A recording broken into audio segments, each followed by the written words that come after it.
What makes a good story? I looked that up this week to find that there are 5 main parts of a story that if you have those elements, it's a good story. So there is a setting. A setting is the time, the place, the environment where the characters and the events of the story take place or are based. There are characters. This would be the people or the animals or whatever sort of figures that appear in the story. They perform actions. As an audience, you would connect to them. Characters. Number 3 is the plot. This would be the events in the story. There's usually like a cause and effect chain of events. You often have a beginning, a climax where there's some sort of conflict, and then a resolution. Plot. Number 4 would be conflict, just mentioned. Usually there is something that happens that would drive the plot along or motivate the characters to do something. This often is like obstacles or hardships. And then finally, 5 is a theme. This has to do with like a central moral issue or moral message. It's like kind of what the author would want you to take away from the story, something you might learn. Okay, so these are the elements of a good story. And the reason I went researching this was because I was starting to question whether the story of the Magi counted as a good story because there's so much that we don't know in the story. So that's why I wanted to see, like, is this story even a good one? We don't know who the Magi really are. There are as many ideas about who they are as there are biblical commentaries. Are they magicians? Are they kings? Astronomers? Astrologers? Wise men? We don't know. We don't know where they came from. We're given the East. Helpful. Arabia, Persia, Babylon? We don't know. We don't actually know how many there are. Spoiler alert, it doesn't actually say. We say 3, but probably there was more. We say 3 often because there were 3 gifts listed. We really don't know. We don't know how long it took him to get to Jesus. We don't actually know how old Jesus was when he got there. We don't know how long their journey was to get there. It's clear that it wasn't actually at the manger where we put the wise men. We don't know really anything about the star. Comet, nova, meteor, bright spot in the sky. So I was like, yeah, what do we do with this story where we know not very much? But if we use the lens of the 5 elements that make a good story, we do have a good story. Phew. So we have a setting. We know that Jesus was born already. We know that Herod is king at the time. We know they traveled to Bethlehem. We have characters. We have a lot of characters in this story. We know that there is a group of men, and it doesn't matter how many, who, regardless of where they are from that list I read off, we know they're not Jewish. They are Gentiles. One commentary noted that the story actually might be more at home in the Gospel of Luke. If you know anything about sort of the themes of the 4 Gospels, Luke is the Gospel that really points out the inclusion of Gentiles in God's redeeming work. But it's in Matthew, and Matthew says the Magi are the first Gentiles to recognize the coming of this Messiah. And so maybe that's all we need to know about them. We have King Herod, who we are told is troubled by the news of a newborn king, which leads us into a lot of plot and conflict. Herod's actions certainly point to him being troubled in many ways, because no sooner do the Magi leave than he plots to kill Jesus. And he's so determined to do this that he's willing to sacrifice innocent lives in order to get to this one baby. So plenty of plot and conflict. And I want to pause just a little bit here in our 5 elements of a story to talk about Herod.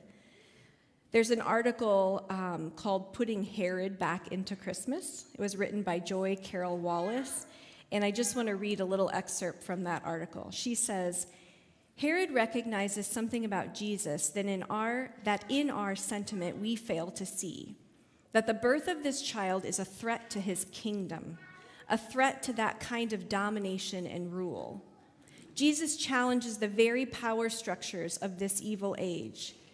Herod represents the dark side of the gospel. He reminds us that Jesus didn't enter into a world of sparkly Christmas cards or a world of warm spiritual sentiment.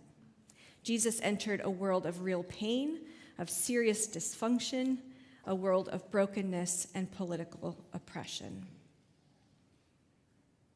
Kathleen Norris, in her book called Amazing Grace, she wrote a little bit about Herod as well. And what she says about him is, everything he does out of fear. Fear can be a useful defense mechanism, but when a person is always on the defensive, like Herod, it becomes debilitating and self-defeating.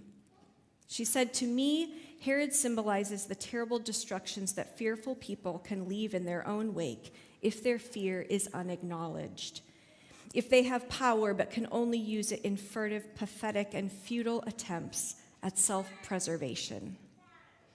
Herod demonstrates where such fear can lead when it does not come to light but remains in the depths of the unconscious." Yikes. He's frightened of a baby, threatened by a newborn, fear that his power could be taken away, fear of not getting what he wants. So much fear that when he can't locate the right baby, he just orders all children under 2 to be killed. That's what fear does. And fear wears a lot of disguises. It can look like greed and hate and isolation and addiction. But at the root is fear. So yeah, let's not leave messy, messy Herod out of the story. But there's more plot and more conflict. We've got these magi who hear Herod's instructions to find the baby and report back to me. And somehow, some way, they get bad vibes, or their little spidey senses get activated, or maybe just because they were warned in a dream. They do not return to Herod, but they go home by another route. Courage. Not only do they disobey his instructions, but their response to Jesus upon meeting him is quite significant as well. We're told they were filled with joy, that they fell to their knees, that they honored him, proving that any seeker, no matter who you are, can find your way to Jesus. We're all invited to the manger. But I'd venture to guess that it's easier for some to kneel in the dust and the muck of the barn with this astonished recognition than it is for others. And that's where I admire the Magi a lot. I had to ask myself this week where I am right now and how easy it feels for me to recognize Jesus. And what's my willingness to kneel in the dirt of the barn to worship? This juxtaposition of Herod and the Magi felt really big to me, where Herod is fearful and threatened and combative, taking measures into his own hands to get what he wants. The Magi are filled with reverence. Really different. There's a philosopher, Paul Woodruff, who wrote once about reverence and said that reverence is the virtue that keeps people from trying to act like gods. That the opposite of reverence is to forget that you're only human and to think you can act like a god. True reverence cannot be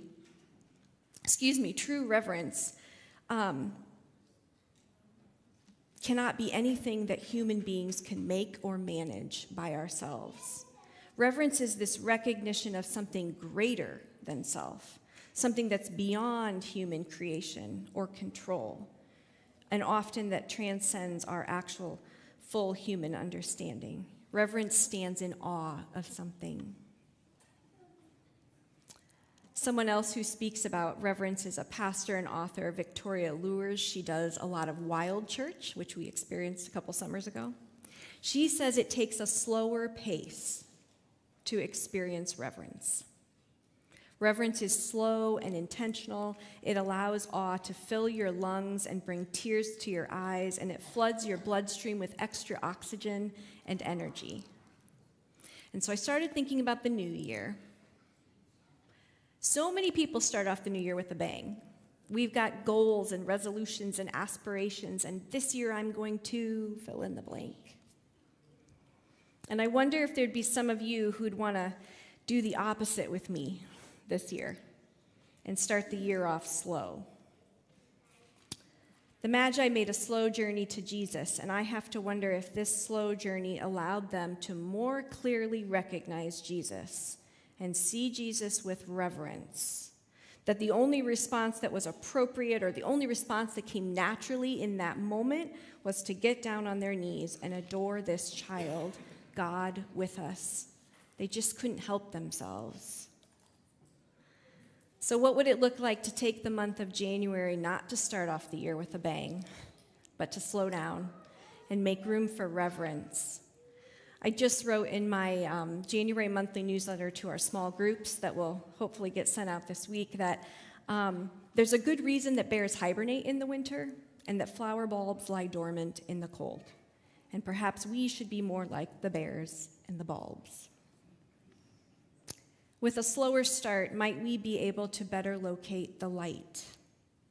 With a slower journey, might we be able to better recognize Jesus? With a slower approach, might we be able to better get on our knees in reverence?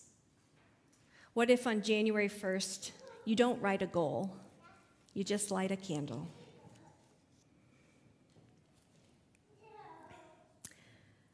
I want to end this morning with you helping me do something. So to introduce this, I have a lot of respect for a woman named Meredith Miller. She's a pastor and a parent. She focuses a lot on children's curriculum. She wrote the book Woven, which I highly recommend. But her work has challenged me often to put God at the center of biblical stories rather than the humans. So she says, let's let humans be humans in the story rather than trying to box them into, were they the hero of the story or the anti-hero of the story? Instead, who's God and what is God like in this story? What do we have to learn about God? She calls it God-centered storytelling. So she recently offered some of these examples, this lens, with the characters of the Christmas story, but she didn't get as far as the Magi. So I want to give you some examples of the Christmas story, and then I want to do this together with the Magi, our characters from today. God-centered storytelling. We're going to start with Mary. If Mary's the hero of the story, you might say that, Mary was the Lord's servant, so we should serve like Mary served. That would be Mary as the hero. God as the hero in the story might be that God uses power to disrupt power.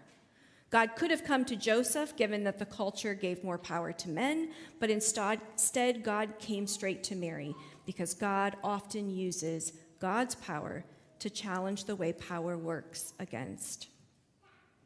That's an example. Joseph. If Joseph is the hero of the story, you might say Joseph heard a message from God and did what God asked, so we should obey like Joseph. But God, as the hero of that story, might say, God is with us when we're confused and afraid and not sure what to do next. Mary's news left Joseph unsure how to move forward. Was she telling the truth? What's happening? But God met him to lead him in the next right steps. The shepherds. If the shepherds are the hero of the story, we might say that the shepherds told everyone about baby Jesus, and so we should tell others like they did. God as the hero, we might say God picks unlikely people to be part of God's work. God could have chosen anyone to be the first to see Jesus and to tell others, but God picked really unimportant and unlikely people on purpose. Are you catching on? To be clear, I have nothing written on my paper, so you have to help me here. If the Magi are the heroes of the story, what are your ideas? What might we say?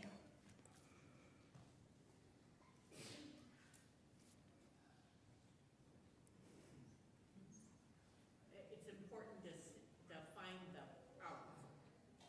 Say that again. It's important to find the powerful. important to find the powerful. If the Magi are As magi as heroes. Anything else?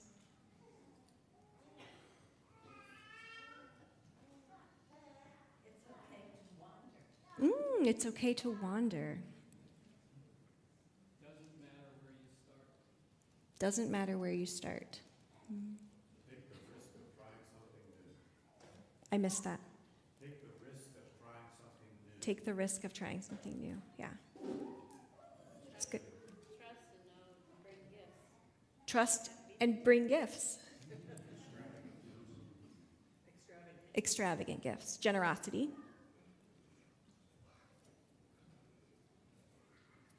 God gave me great faith to travel a really long way for some baby. For some baby. Yeah. Faith will take you where you need to go. Faith will take you where you need to go. Yeah. So let's flip it and say, what are our questions about God? Who is God in this story? And what happens if God is the hero and the Magi are not? What might we learn about who God is? God is the God of all. God is the God of all.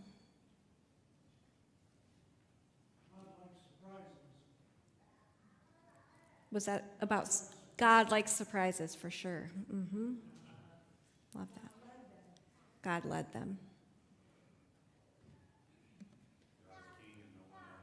God is king and no one else. God controls the skies. God controls the skies.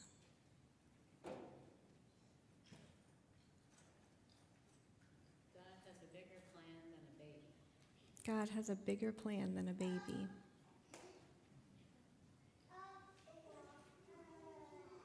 Anyone else?